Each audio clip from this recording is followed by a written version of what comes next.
Gulistan news में आपका खैर मकदम है। आज हम बात करेंगे नेशनल कॉन्फ्रेंस के सीनियर और कदावर leader member parliament Anantnag Rajouri constituency Mian Altaf साहब से। आज दो तीन मुद्दों पे बात करेंगे। सबसे पहले मुद्दा है कि 2024 का जो इलेक्शन हुआ था उसमें जो कंगन की सीट थी उसमें ये भी कहा गया था कि एसटी को मियां अल्ताफ साहब ने वो कराया, उस पर भी बात करेंगे। उसके बाद जो अब मियां मेहर अली की जिम्मेदारी है कंगन कॉन्स्टिट्यूंसी की, क्योंकि 6 बार मुसलसल मियां अल्ताफ ने जीत हासिल की थी कंगन कॉन्स्टिट्यूंसी से, अब मियां मेहर अली की कामयाबी, उस पर भी बात करेंगे। उसी सबब पे मेंबर पार्लियामेंट मियां अल्ताफ से इन बातों से जिक्र। देखिए सलीम साहब, ये कश्मीर है। हम कश्मीर के लोग जज्बात में बह जाते हैं और अपना बहुत नुकसान करते हैं। पिछली बार आपने देखा जब पार्लियामेंट के इलेक्शन हुए तो ऐसी अफवाह फैलाई गई, ऐसी चीज़ें फैलाई गई कि उमर साहब इंजीनियर रशीद से इलेक्शन हार गए और वही वोटर जो हैं वो एक दूसरे जज्बात में आए तो दूसरी अफवाहें फैलाई गई। वो सच थी या झूठ थी उसका जवाब तो वही लोग दे सकते हैं जिन्होंने इलेक्शन लड़ा। तो उसी कॉन्स्टिट्यूंसी में पूरे तरीके से इंजीनियर रशीद को हरा दिया, मुश्किल से वो एक सीट बची। मेरा कहने का मकसद ये है कि यहाँ लोग जो प्रोपेगेंडा किया जाता है किसी के मतलब भी, वो उसकी गहराई में नहीं जाते। एक ने एक बात कही तो दूसरा कहता है कि यही सच है। वो कानून को नहीं देखता, वो हालात को नहीं देखता। तो ये आपने ठीक कहा कि मेरे ख़िलाफ़ ये प्रोपेगेंडा इस इलेक्शन में किया गया, लेकिन मैं कंगन के लोगों को मुबारकबाद देता हूँ कि वो इस प्रोपेगेंडे में नहीं आए, वो इस जज्बात में नहीं आए। अगर वो आते तो वाकई हमारा नुकसान होता और वो उस वजह से होता जिसका हमारे साथ कोई लेना देना नहीं है। डिलिमिटेशन कमीशन यहाँ पे बना तो वो बीजेपी की हुकूमत ने बनाया कमीशन, जिसके बनाने की कोई ज़रूरत नहीं थी। सारे हिंदुस्तान में जब डिलिमिटेशन होता तो जम्मू कश्मीर में भी होता डिलिमिटेशन, तो उसकी जस्टिफिकेशन थी। उस डिलिमिटेशन में हर एक के साथ ज़्यादती की गई, ख़ास तौर पे कश्मीर खित्ते के साथ ज़्यादती की गई। और डिलिमिटेशन में 7 असेंबली की सीटें बढ़ाईं, जिसमें से 6 जम्मू में बढ़ाई गई और 1 सीट कश्मीर में बढ़ाई गई। हालांकि कश्मीर की आबादी ज़्यादा है, यहाँ का वोटर ज़्यादा है। इसी तरह आपने देखा कोई जस्टिफिकेशन नहीं थी। अनंतनाग पार्लियामेंट सीट को लगाया गया राजौरी पुंछ के साथ, पुलवामा को लगाया गया श्रीनगर के साथ, बडगाम को लगाया गया बारामूला के साथ। तो इन सारी कोशिशों के बावजूद भी बीजेपी को कामयाबी हासिल नहीं हुई, बल्कि लोग इस बात से नाराज़ हुए। लोगों ने इस फैसले को एक्सेप्ट नहीं किया, ना राजौरी पुंछ में किया ना यहाँ किया। अब जहाँ तक मेरे ख़िलाफ़ तो हमेशा प्रोपेगेंडा होता रहा और हर इलेक्शन में प्रोपेगेंडे के बावजूद भी, सारी कोशिशों के बावजूद भी 2014 में मेरे ख़िलाफ़ एक यलगार थी पूरी, तो तब भी मैंने इलेक्शन जीता, तो आज भी इलेक्शन जीता। लेकिन मुझे एक बात की समझ नहीं आती कि ये जो अभी जब पिछला डीडीसी का इलेक्शन हुआ तो 3 डीडीसी की सीटें कंगन में एसटी के लिए रिजर्व की गई। वो गुंड की सीट भी थी, हाड़ी की भी थी और वांगत की भी थी। उस वक़्त एनसी और पीडीपी का अलायंस था, तो इसलिए उस वक़्त किसी ने आवाज़ नहीं उठाई। उस वक़्त कहा ये तो बहुत ही अच्छी बात है। गांदरबल में गवर्नमेंट ने डीडीसी चेयरपर्सन बनाया, उन्होंने सीट रिजर्व की औरत के लिए, तो वहाँ औरत बने। तो बनने वाली का तो कोई कसूर नहीं है, वो गवर्नमेंट ने किया। तो यहाँ पे एसटी रिजर्व हुई तो मुझे उससे क्या फ़ायदा था, और मेरे कहने पे कौन करता है। कमीशन बनाया तो बीजेपी ने बनाया, बीजेपी को यहाँ पीडीपी ने लाया, तो जो उनकी वजह से हुआ तो दूसरों के बारे में कहा गया। तो मेरे कहने पे ना ये कभी पहले होता है ना आज हुआ, और जितनी भी इन्होंने इस सिलसिले में कोशिशें की लोगों को वर्गलाने की, यानी इतना कहा गया कि अगर अब ये असेंबली की सीट एसटी बन गई है तो यहाँ चपड़ासी भी एसटी ही लगेगा, यहाँ कैजुअल भी एसटी लगेगा, यहाँ टीचर भी एसटी लगेगा। ये मैंने कहीं कानून में पढ़ा नहीं है कि उस सीट रिज़र्व होने से मुलाजमत का क्या ताल्लुक़ है, कैजुअल का क्या ताल्लुक़ है। अगर कोई डीडीसी एसटी बना तो उसने कौन सा 2 साल में नॉन एसटी का हक खा लिया, उसने कौन सी उनकी नौकरी खा ली, कौन सा उन्होंने पंचायत का पैसा खा लिया।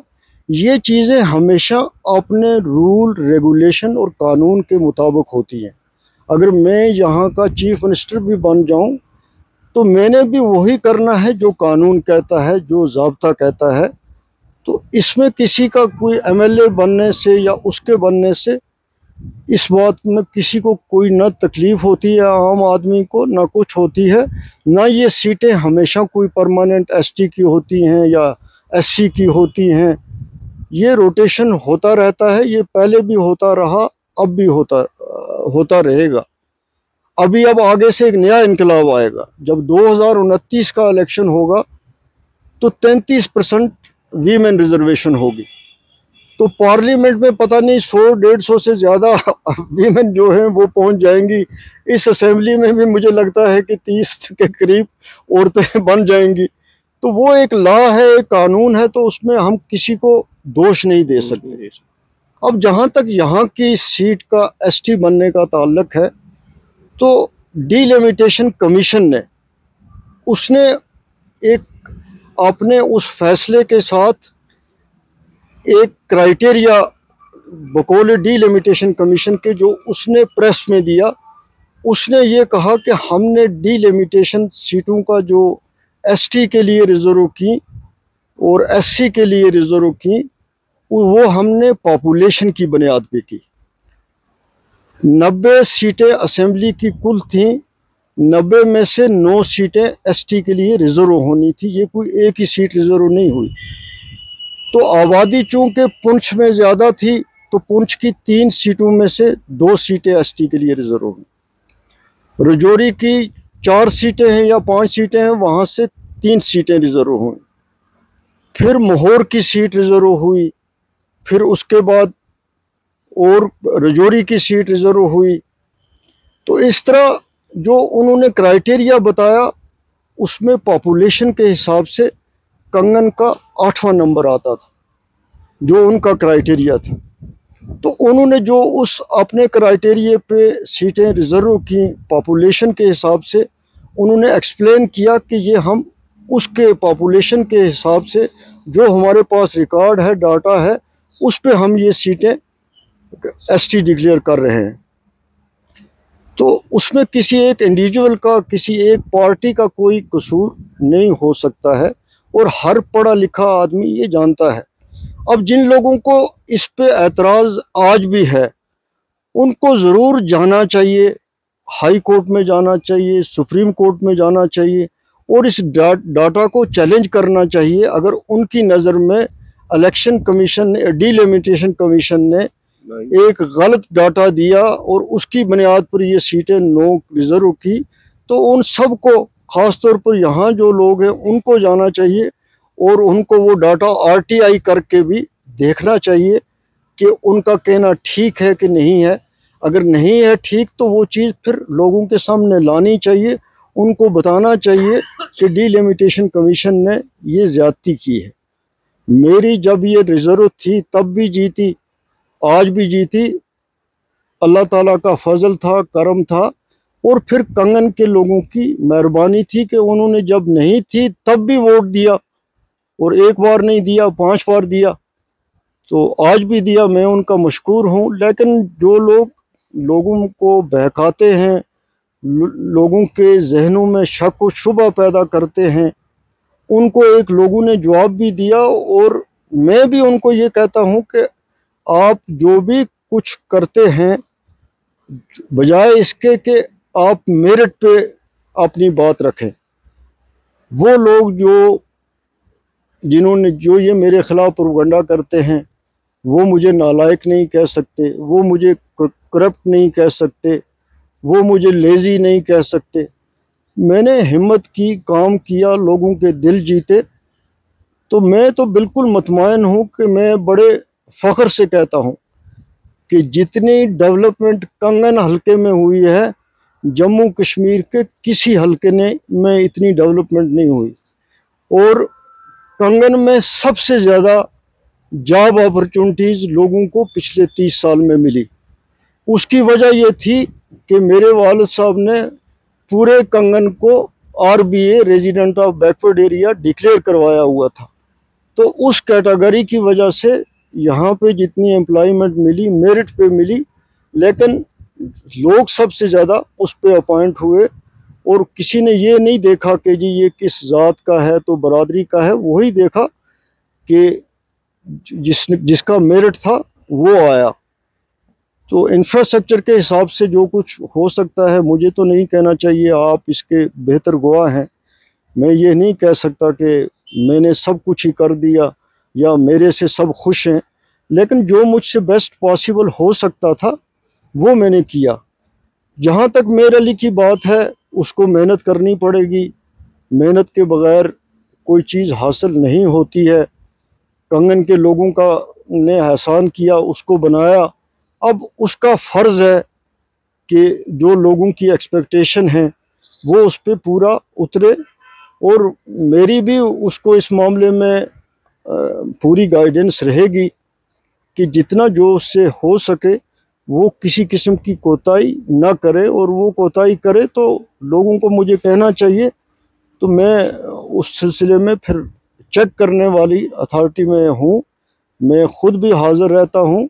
और मैं ये भी इंश्योर करूँगा कि अब ये गवर्नमेंट बनी है तो नई गवर्नमेंट जो है वो लोगों को ख़ास तौर पे एम्प्लॉयमेंट के फ्रंट पे इनके लिए काम करे। ये बहुत सबसे ज़्यादा ज़रूरी है। मियाँ साहब, एक दो सवाल करेंगे। तो ये जो आपने ये जो डिमोनेटाइजेशन का सवाल है, जो इस बार 2024 में इलेक्शन हुआ, जो कंपटीशन कंगन कॉन्स्टिट्यूंसी में रहा, क्योंकि जो एक वो चला था कि सोशल मीडिया पे भी कश्मीरी लोग, गुजर लोग वोट डालेंगे, लेकिन इस बार PDP की या जो कैंडिडेट था उनका, तो फिर भी आपने कामयाबी हासिल की। क्या ऐसा है नहीं कि लोगों को कुछ ये लगा था कि यहाँ पे कुछ ऐसे बहकावे में या बाकी चीजें? तो बिल्कुल आप इस बात के गवाह हैं कि जो मैंने आपको बताई सारी बात कि हमारा इससे कुछ लेना देना नहीं है। एक कमीशन बना, गवर्नमेंट ऑफ इंडिया ने बनाया, जिसने सारा कुछ तहस नहस किया। तो उसमें उसने इन सीटों को, एक ही सीट को नहीं 9 सीटों को रिजर्व कर दिया। तो 9 सीटों में और किसी जगह में भी बवाल नहीं किया, यहाँ किया। तो मुझे लगता है कि जो भी पार्टी ये करती है, हो सकता है लीडरशिप इसके साथ ना हो, मगर अल्टीमेटली जो ये प्रोपगंडा करते हैं, जैसे 2014 में किया, उससे पहले किया, तो इसका एक सिग्नल जो है वो पूरे जम्मू कश्मीर में जाता है कि अगर आप किसी कम्युनिटी के ख़िलाफ़ बोलो, कुछ करो, तो उस पार्टी को फिर, मैं तो यहाँ जीतता हूँ मगर उनको दूसरी जगह बड़े प्रॉब्लम होते हैं। आज यूटी का दिन है। आपका जो तनवीर सादिक है, MLA जडीबल, वो स्पोक्स पर्सन है, कल उसने बोला कि नेशनल कॉन्फ्रेंस उसमें पार्टिसिपेट नहीं करेंगे। As a UT, as a जो स्टेटहुड, अभी उमर अब्दुल्ला साहब दिल्ली गए थे, आप as a senior party leader, member parliament, क्या कहना चाहते हैं? देखें, वो जो हमें यूटी के फंक्शन में बुलाते हैं, वो उनको भी ये बात याद रखनी चाहिए कि हमारे जाने का सवाल ही नहीं। इस फैसले को हम क्या माने जब जम्मू कश्मीर के किसी फर्द ने इस फैसले को नहीं माना, और हमें जो वोट मिला वो इस फैसले के ख़िलाफ़ मिला, जो यूटी करार दी गई उसके ख़िलाफ़ मिला, और इस बात के लिए मिला कि नेशनल कॉन्फ्रेंस कोशिश करेगी, हम इसको एक सिंगल पार्टी के तौर पे वोट देते हैं, और ये एटलीस्ट कम अज़ कम in the first instance state को बहाल करेगी। तो उसमें जाने का मुझे लगता है बुलाने वाले भी दीवाने हैं, जाने वालों का तो सवाल ही नहीं था। दूसरा ये चीज है कि मेंबर पार्लियामेंट सेंट्रल कश्मीर पिछले 8 दिन से ये भी चल रहा है कि सोशल मीडिया में रुहुल्लाह साहब उमर साहब से नाराज है, पार्टी से नाराज है, क्योंकि जो मैनिफेस्टो में जो जब इलेक्शन की कैंपेनिंग चलती थी तो तब ये कहा जाता था कि अगर 370 पे डिस्कस नहीं हुआ, स्टेटहुड पे डिस्कस नहीं हुआ तो वहाँ हम पीछे हटेंगे। तो ऐसा भी कुछ चल रहा है। देखें, इसका बेहतर जवाब जो है वो आगा रुहुल्लाह दे सकता है, या जिनको वो लिख रहा है, जिनके बारे में वो कह रहा है, वो पार्टी के तर्जुमान दे सकते हैं या उमर साहब खुद दे सकते हैं। इस स्टेज पे मेरे लिए इससे ज़्यादा कुछ कहना ठीक नहीं रहेगा। फिर जब मुझे कोई चीज़ नज़र आएगी उसमें तो मुझे भी जो कुछ कहना हुआ मैं कहूँगा। लेकिन आज ये चूँकि मीडिया की खबरें हैं तो अब आप मीडिया वालों का काम भी है थोड़ी बढ़ा चढ़ा के पेश करना, तो अभी इस मौके पे मुनासिब नहीं रहेगा मेरे लिए कि मैं इस मामले में कुछ कहूँ। गांदरबल और कंगन कॉन्स्टिट्यूंसी के लिए उमर साहब ने जब यहाँ पे कैंपेनिंग की तो आपने बड़ा उसमें हिस्सा लिया, क्योंकि लोगों को आपके ऊपर विश्वास भी है, गांदरबल हो या कंगन हो। तो आपने भी बहुत सारी कैंपेनिंग में ये कहा कि उमर साहब का फर्ज बनता है कि आप गांदरबल की तरक्की, आपने देखा गांदरबल में बहुत सारी मुश्किलात है, जो रोड है गांदरबल का जो डिस्ट्रिक्ट हॉस्पिटल के बाहर है वहाँ पे भी काफ़ी सारे तकलीफ लोगों को होते हैं, या बाकी सारे रोड्स या बाकी सारी डेवलपमेंट उधर की या कंगन की, उस पर क्या? देखिए, कंगन का तो मेयर अली का फ़र्ज़ बनता है, जो भी यहाँ रह गया है उसको करवाना है, वो फ़र्ज़ ड्यूटी बाउंड है, नहीं करेगा तो उसको फ्यूचर में नुकसान होगा। जहाँ तक गांदरबल की बात है, लोगों को एक्सपेक्टेशंस हैं, उमर साहब चीफ मिनिस्टर हैं, तो उनको पूरे तरीके से अपनी तवज्जो गांदरबल के मसलों पे देनी चाहिए, जिसमें सबसे बड़ा मसला अनएम्प्लॉयमेंट का है। उसकी तरफ बहुत तवज्जो देने की ज़रूरत है, और कोई ऐसा सिस्टम होना चाहिए कि गांदरबल के हर आदमी की उनसे रसाई हो, ये ज़रूरी बात है। और तीसरी बात यह है कि फ़ौरन जो ये गांदरबल का न्यू हाइडल प्रोजेक्ट है, इस पे काम शुरू होना चाहिए ताकि लोग किसी हद तक लोगों को रोज़गार मिले। वो बहुत बड़ा मसला है। मैं ज़रूर आपके थ्रू भी ये कहना चाहता हूँ कि उनका बिल्कुल फ़र्ज़ बनता है, उनकी हुकूमत का, उनके अफसरों का, सब का ये फ़र्ज़ बनता है गांदरबल में कि गांदरबल में लोगों को कोई मुश्किलात नहीं आनी चाहिए। और मुझे भी जो कुछ इस सिलसिले में उनको कहना हुआ मैं ज़रूर उनको कहूँगा, मैं लोगों की बात उन तक पहुँचाऊँगा ज़रूर। आखिर में मियाँ साहब एक सवाल है, जो यूटी एडमिनिस्ट्रेशन में एलजी साहब के इसमें कुछ फैसले लिए थे, जो जैसे कल एक फैसला उमर साहब ने वापस किया, जो सेशन था यहाँ पे बच्चों का एग्जाम का जो अक्टूबर में चलता था पिछले सदियों से, तो वो कल वहाँ पे यहाँ पे बहाल हुआ, या बाकी सारे कुछ डिसीजन है जो वापस लेने चाहिए, तो उस पर अगले चंद महीनों में या चंद दिनों में काम होगा? नहीं, ये तो कल का फैसला बहुत ही अच्छा है। आपको पता है कि ये लोग इससे बड़े सफ़र हो रहे थे, पेरेंट्स बड़े सफ़र हो रहे थे, और एक अनजस्टिफाइड फ़ैसला था। इसको बदला बहुत ही अच्छा किया। इस किस्म के बहुत सारे फ़ैसले, गलत फ़ैसले हुए हैं, उन फ़ैसलों को देखना चाहिए और उन फ़ैसलों को ज़रूर बदलना चाहिए। ये इस हुकूमत का फ़र्ज़ बनता है। जो फ़ैसले लोगों के ख़िलाफ़ थे, जिनसे लोगों को नुकसान हो रहा था, उन फैसलों को बदलने की ज़रूरत है, और हुकूमत को अवलीन फुर्सत में उन फैसलों को एग्ज़ामिन करके बदलना चाहिए, और वो फ़ैसले लेने चाहिए जिससे हर इलाके के लोगों को फ़ायदा हो। तो कुल मिला के ये थे member parliament Anantnag Rajouri constituency मियाँ अल्ताफ़ साहब। तो जो यहाँ पे कंगन में पूरे जो 2024 में जो इलेक्शन हुआ था, यहाँ पे जो एसटी सीट रिजर्व की गई थी इलेक्शन कमीशन ऑफ इंडिया ने डिलिमिटेशन के बाद, तो उसमें यही इसका कहना है कि इसमें ना मेरा किसी के साथ बात होना, ना मेरे साथ ये कोई टाइप हुआ था, ये डिलिमिटेशन जो हुआ था ये इलेक्शन कमीशन ऑफ इंडिया ने किया।